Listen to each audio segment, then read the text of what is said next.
Bon après-midi et bienvenue à cette discussion qui promet, je pense.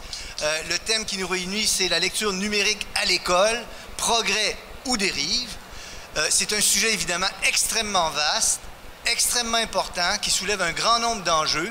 Le but de la rencontre d'aujourd'hui, qui prépare une rencontre qui aura lieu plus tard en 2015, je vous parlerai de tout ça à la fin de notre rencontre, est évidemment d'explorer, de lancer des pistes, de lancer des idées et de commencer à débattre de questions qui nous apparaissent importantes et urgentes. Là, il y a des enjeux extrêmement profonds que parfois on ne devine même pas en ce moment, mais qu'on commence à peine à entrevoir. Alors ça vaut la peine de réfléchir à tout ça et de le faire avec beaucoup de modestie parce qu'on ne tranchera pas la question aujourd'hui. L'accélération du changement fait qu'il y a des choses qui se préparent et qui seront là demain qu'on n'aperçoit même pas en ce moment, mais au moins d'essayer de prendre un certain recul réflexif face à tout ça m'apparaît d'une grande importance. On est au Salon du Livre aujourd'hui, c'est fabuleux.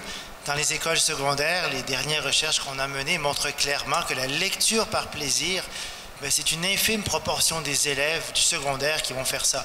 C'est dans des salles de classe, en mai dernier, on a questionné plus d'une centaine de jeunes. Tenez-vous bien, moins de 5% lisent par plaisir. Alors pour moi, le numérique est une porte d'entrée, peut-être pour les amener, pas leur redonner, parce que certains ne l'ont jamais peut-être eu, mais leur donner tout au moins le goût de lire. Et le problème de déficit d'attention, vous savez, peut arriver aussi quand ils lisent même des livres papier, parce que moi aussi j'ai 3 enfants qui doivent lire des livres dans le cadre de l'école, et certains, j'ai du mal à aller avec eux, à les amener à ne faire que lire leurs livres papier, ne pas faire autre chose. Mais pour moi, la lecture numérique est peut-être une porte d'entrée, un monde merveilleux, pour reprendre les propos de Walt Disney, peut-être pour les amener à leur redonner le goût de la lecture. Et la question, elle devrait être là, comment faire pour donner le goût de la lecture à tous ces jeunes qui ne lisent plus par plaisir? Je trouve qu'en ce moment, il n'y a pas assez de livres dans les classes, il n'y a pas assez de profs lecteurs, il n'y a pas assez d'enfants qui finissent par être lecteurs en sortant du système. Le problème pour moi n'est pas est-ce que la lecture numérique va sauver ou pas sauver, c'est est-ce qu'il y a assez de livres pour créer des lecteurs, puis là on pensera à la place de la tablette. Le problème, c'est qu'il n'y a pas assez de livres en ce moment. Énormément pas assez de livres. Puis, juste pour finir, je ne pense pas à ce que le ministre Bolduc avait dit pour les bibliothèques. Dans les classes, il n'y a pas assez de livres. Il n'y a pas assez de livres à portée de main. Puis, je voudrais juste ramener une recherche qui a été faite, qui n'est pas récente. C'est des recherches qui datent depuis 30 ans. On arrive aux mêmes conclusions. Dans une classe où les élèves ont accès à des livres à portée de main, ils lisent 60% plus de livres que s'ils n'en avaient pas. Et ça, pour moi, c'est prometteur, mais on ne parle jamais de ces recherches-là sur le livre. Effectivement, il n'y a pas suffisamment de livres dans les écoles et encore moins dans les classes. Si on voyait les bibliothèques dans les classes, on serait pas mal tous tristes aujourd'hui. Le débat, oui, existe, mais acheter des tablettes, acheter plusieurs tablettes au détriment d'achats de livres, moi, je trouve que la question est quand même assez difficile. Oui, les enfants doivent s'habituer à la technologie, à d'autres modèles, mais il me semble que de tenir un livre, de savoir le tenir dans le bon sens, correctement, de regarder les images, pouvoir le sentir. J'ai encore l'odeur de certains livres quand j'étais jeune. Et quand on parle de lecture numérique, les élèves, on doit les guider, on doit leur expliquer, qu'ils réalisent aussi que des lectures qui peuvent faire l'objet d'un survol, et c'est ce qu'on fait dans notre vie de tous les jours, mais qu'il y a des lectures qui doivent être plus en profondeur et qui demandent de la concentration, une lecture plus longue, on doit être immergé, on ne peut pas être déconcentré, on doit être dans un environnement plus silencieux, exactement. Donc, ils doivent être habitués à faire la part des choses, et c'est nous, les éducateurs, les parents aussi, de dire, si tu es en train de lire la presse plus, c'est pas la même chose que lire La Dame aux camélias sur un roman, et ça, je pense qu'ils le comprennent très bien. Est-ce que vous avez des moments où vous lisez avec attention? Alors, si ça se passe sur le téléphone cellulaire ou sur le iPad, s'il y a de l'attention, dans le fond, je ne suis pas déçu. Je serai satisfait. Mais pour être un praticien moi-même du numérique, je suis en intraveineuse internetique à longueur de journée avec Twitter, Facebook, puis mon iPhone qui me rappelle toutes sortes de choses. Je sais à quel point on peut rapidement développer un trouble de déficit d'attention avec hyperactivité. Mais j'ai vu des jeunes secondaires qui n'aiment pas lire papier. Je me dis, dans ce que j'ai pas observé en salle de classe, dans des classes comme celle de Marie-Claude, par exemple, où des jeunes ne sont pas nécessairement enclins à lire au début, mais qu'éventuellement, ils vont avoir du plaisir. Et ces images et ces liens ne vont pas dévier leur attention. On va leur permettre de mieux comprendre certains passages du livre, vont leur permettre de rêver au livre, finalement. Et il y a beaucoup d'auteurs au Québec qui ont tiré su tirer profit de ça. Le but, on s'entend, c'est de les amener, de faire des lecteurs et non pas des gens qui lisent juste par obligation. Mais moi, je pense qu'il faut faire attention. C'est pas parce qu'il y a des hyperliens et des images, et dans les livres normaux, les images ne sont pas, on ne parle pas de livres pour le préscolaire ou primaire, c'est pas toujours des images qui vont illustrer le passage du livre. Des fois, ça peut être des images abstraites aussi. Donc, le multimédia, quand l'élève est guidé, en tout cas, ne vient pas nécessairement nuire à la lecture. Au contraire, on a vu des élèves qui lisaient avec attention pendant plus de 30 minutes. Moi, ça m'a marqué dans plusieurs classes, dans plusieurs endroits. Bien, José Boileau, dans Le Devoir, a fait un éditorial suite à la sortie de M. Bolduc, puis elle avait dit qu'il serait peut-être temps que l'école forme des lecteurs et non pas juste des gens qui sachent lire. Puis je trouve qu'on est rendu là.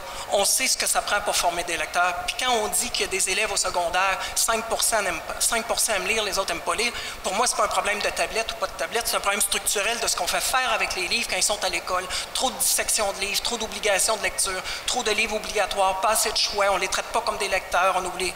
Je connais des classes où les enfants de 5e année, la moyenne de romans lus par année est de 40 à 50. Mais il y a des livres à profusion, il y a un enseignant lecteur, il y a un enseignant qui structure, il y a un enseignant qui suggère, qui oblige, on s'entend. S'il n'y a pas de lecteur, c'est pas la faute qu'il y a des tablettes ou pas de tablettes. C'est la faute à des problèmes structurels qu'il y a dans les écoles. La tablette, pour moi, n'est qu'un support supplémentaire. C'est pas ça qui va faire que les enfants aiment lire. C'est ce qui se passe dans la classe, c'est ce qu'on fait avec les livres qui fait que les enfants aiment lire. Puis si les tablettes rentrent là-dedans après, super, ça fera un support différent, mais c'est pas ça. Puis j'en veux beaucoup à tous ceux qui pensent qu'ils vont sauver la lecture avec des tablettes et des supports numériques. C'est pas ça qui rend les gens lecteurs. Je connais aucune tablette qui donne le goût d'aller au théâtre. Je connais aucune tablette qui donne le goût de lire la dernière œuvre de Tremblay. Mais je connais des profs qui donnent ce goût-là. Je connais des livres qui donnent ce goût-là. C'est ces milieux-là qu'on doit... J'aimerais ça qu'on parle de profs intelligents, qu'on arrête de parler de tableau blanc interactif intelligent, mais qu'on parle enfin de profs intelligents, et qu'on sache un peu mieux ce qu'on veut qui se passe dans les classes. Puis je répète, le problème, il est structurel. Nous créons des non-lecteurs à l'école. On sait que pour bien réussir, mettons, à interpréter une œuvre musicale avec un instrument, il va falloir pratiquer, répéter. Pour s'améliorer en sport, il faut s'exercer, il faut s'entraîner. Or, je ne sais pas pourquoi, mais au Québec, les activités intellectuelles, on les met à part. Et on ne parle jamais d'entraînement, on ne parle jamais de pratique. Puis, lorsque les pédagogues insistent sur la notion de plaisir, ça me fait peur, parce que c'est pas vrai. C'est pas vrai qu'on devient, puis on devient lecteur toute notre vie, là.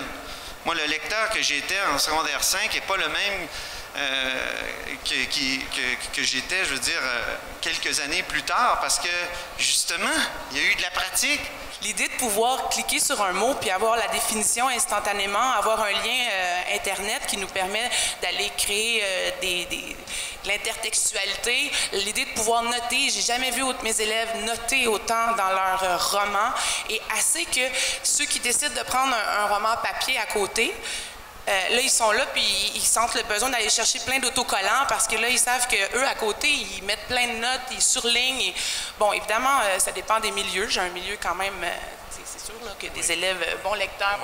Mais il y a les élèves disent « Oh, il va falloir que j'aille me chercher des autocollants parce que là, eux, ils peuvent noter tout ça, mettre des signets, faire des recherches. Moi, je peux pas. » Alors, il y a quand même des avantages didactiques qui aident à soutenir l'attention. Puis ça, il faut pas les balayer du revers de la main.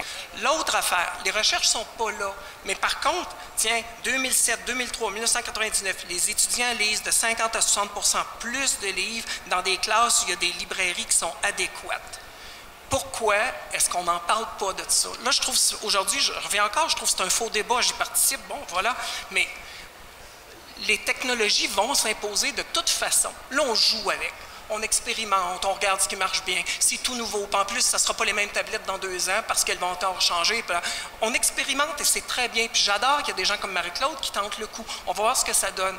Puis en même temps, comment ça se fait qu'on n'a pas des débats comme ça, qu'on n'a pas des tables rondes sur la place des livres jeunesse dans notre société, la place des livres jeunesse dans des journaux comme Le Devoir qui en parlent à peu près jamais, mais qui parle beaucoup qu'on devrait lire, mais le Devoir, la presse, personne n'en parle.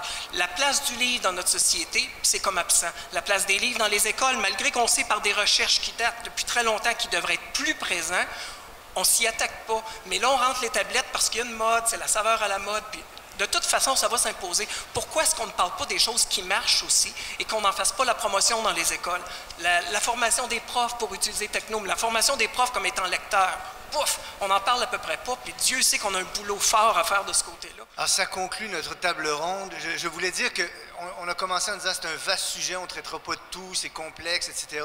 Ce débat va se poursuivre à la 7e rencontre interprofessionnelle du livre présentée par l'Association des libraires du Québec. Ça aura lieu le 11 mars 2015. Ça s'appellera La lecture en 2015. Et l'invité d'honneur sera M. Alberto Manguel. Alors, je vous invite à nous retrouver à ce moment-là, le 11 mars 2015, pour poursuivre ce débat qu'on a qu'amorcé ici. Merci beaucoup de votre attention.